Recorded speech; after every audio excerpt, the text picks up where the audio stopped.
Halo semua, perkenalkan nama saya Eisen Andreas. Pada saat ini saya ingin mempresentasikan bab 11 mengenai Alkitab menguji pengalaman Ellen G. White. Di dalam 1 Tesalonika 5 ayat 20, Rasul Paulus menasihati, katanya, ujilah segala sesuatu dan peganglah yang baik. Dalam hal ini, ada 4 pengujian dalam Alkitab guna mengetahui apakah nabi itu seorang nabi yang benar. Dan Ellen White terbukti lulus dalam setiap pengujian tersebut.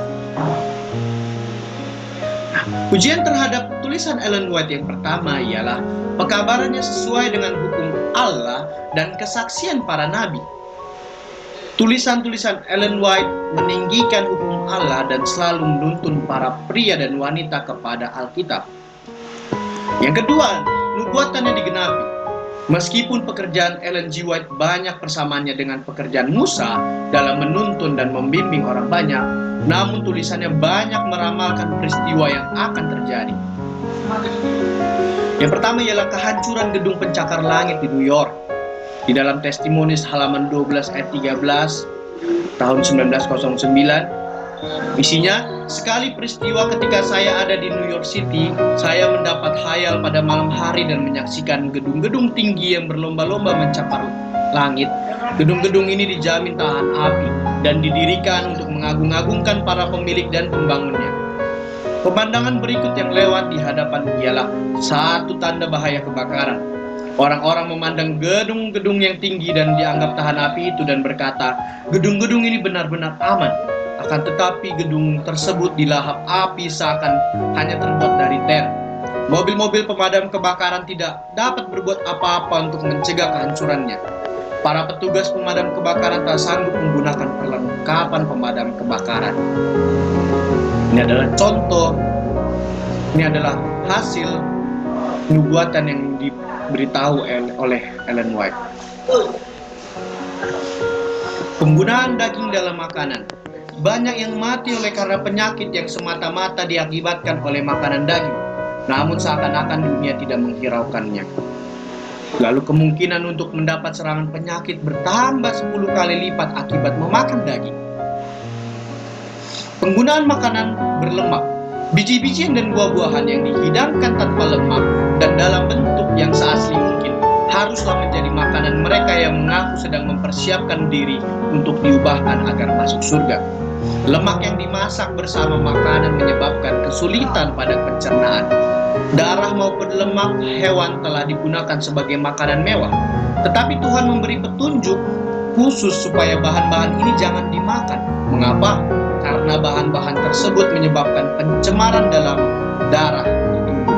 Lalu mengabaikan petunjuk-petunjuk khusus dari Tuhan tentang hal ini menyebabkan berbagai kesukaran dan penyakit pada umat manusia. Lalu penggunaan rempah-rempah atau bumbu.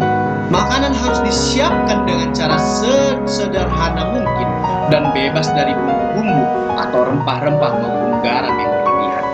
Lalu jangan menggunakan terlalu banyak garam, jauhi acar atau asinan, hindarkan makanan yang pedas dari perut. Pada menu makanan tambahkan buah-buahan supaya gangguan untuk minum banyak air, susu dan lain-lain hilang. Bahaya gula bila dicampur dengan susu. Penggunaan susu dan gula pada waktu yang sama dengan jumlah yang banyak sangat berbahaya bagi kesehatan.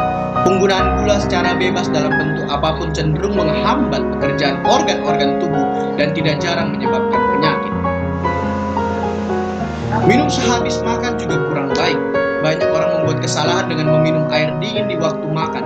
Bila diminum bersama makanan, maka air dingin itu akan mengurangi aliran kelenjar air liur. Makanan seharusnya tidak boleh dihanyutkan oleh air, sebab itu air tidak diperlukan terlalu banyak waktu makan. Makan harus dengan perlahan-lahan dan air liur harus dibiarkan bercampur dengan makanan. Bila cairan makin banyak dimasukkan ke dalam perut bersama makanan, maka bertambah sulit pula makanan dicerna karena cairan itu harus diserap lebih dulu. Bahaya narkotik, tembakau, dan alkohol. Alkohol dan tembakau ini meracuni darah manusia dan telah beribu-ribu jiwa dikorbankan karena racun ini setiap tahunnya. Tembakau adalah racun yang bekerja secara perlahan-lahan, diam-diam tetapi sangat berbahaya. Makanan yang menyehatkan. Makanan yang menyehatkan ini ialah buah-buahan, biji-bijian, dan sayur-sayuran yang dihidangkan secara sederhana dan bebas dari berbagai jenis bumbu dan lemak. Ini adalah makanan yang paling menyehatkan untuk tubuh kita. Ujian terhadap tulisan Ellen White yang ketiga ialah buah-buahan serta pengaruh kehidupannya. Naskah yang ditulis oleh Ellen White mencapai kurang lebih 80 buku, 200 traktat, dan risalah 4.600 artikel. Keahlian yang ditunjukkan oleh Ellen White ini mencakup seluruh kebutuhan manusia. Yang keempat ialah bahwa mengakui bahwa Yesus menjelma jadi manusia, terlebih dalam tulisan yang berjudul Kerinduan Segala Zaman.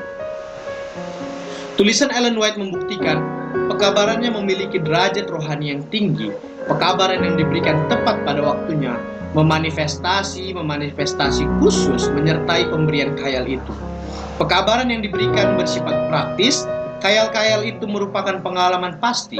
Pekerjaannya diakui oleh orang-orang yang hidup di zamannya.